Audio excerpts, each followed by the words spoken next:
दशहरा हिंदुओं का एक प्रमुख त्योहार है। यह अश्विन मास के शुक्ल पक्ष की दशमी तिथि को मनाया जाता है। कहा जाता है कि इसी दिन भगवान राम ने लंका के राजा रावण का वध किया था और इसी दिन माँ दुर्गा ने नवरात्रि तथा 10 दिन के युद्ध के उपरांत असुर महिषासुर पर विजय प्राप्त किया था।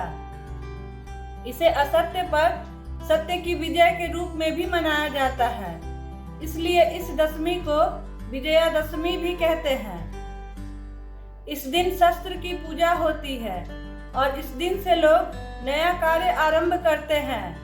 नए उद्योग धंधे लगाना और लेखन कार्य शुरू करना, इसके साथ ही लोग खेतों में बीज बोते हैं। कहा जाता है कि इस दिन कार्य आरंभ करने से उसे अपार सफलता मिलती है। विजयादशमी के दिन ही सामी वृक्ष का भी विशेष महत्व है। इसकी एक कथा महाभारत काल से भी जुड़ी है। कहा जाता है कि दुर्योधन ने जब पांडवों को जुए में पराजित करके 12 वर्ष के वनवास के साथ 13वें वर्ष में अज्ञातवास की शर्त दी थी, तो 13वें वर्ष में यदि उनका पता चल जाता तो पुनः उन्हें 12 वर्ष का वनवास भोगना पड़ता। इसी अज्ञातवास में अर्जुन ने अपना धनुष एक शमी वृक्ष पर रखा था और खुद बृहन्नला के वेश में राजा विराट के यहाँ नर्तकी बनकर रहते थे। एक बार गो रक्षा के लिए विराट के पुत्र धृष्टद्युम्न ने अर्जुन को अपने साथ में लिया। तब अर्जुन ने शमी वृक्ष पर से अपने हथियार उठाकर शत्रुओं पर विजय प्राप्त की थी।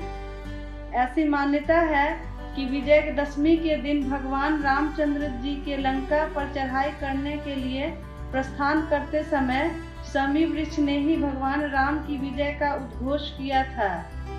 इसलिए विजय काल में शमी पूजन की जाती है। प्राचीन काल में राजा लोग इस दिन विजय की प्रार्थना कर रण यात्रा के लिए प्रस्थान करते थे। इस दिन जगह जगह मेले के साथ साथ रामलीला का भी आयोजन किया जाता है।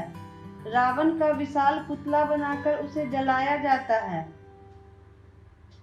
कहा जाता है कि दशहरे के इन 10 दिनों में हम अपने अंदर के 10 पापों का नाश करते हैं।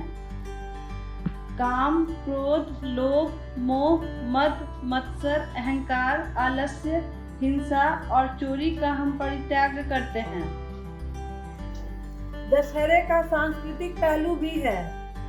क्योंकि भारत एक कृषि प्रधान देश है, इसलिए किसान जब अपने खेतों से फसल उगाकर अनाज रूपी संपत्ति जब घर लाता है तो वो अपने परिवार के साथ खुशियाँ और उल्लास मनाता है और साथ ही साथ भगवान को इसके लिए आभार भी प्रकट करता है। अगर आपको हमारा ये वीडियो पसंद आया तो हमारे चैनल पहचान को लाइक, शेयर और सब्सक्राइब जरूर करें।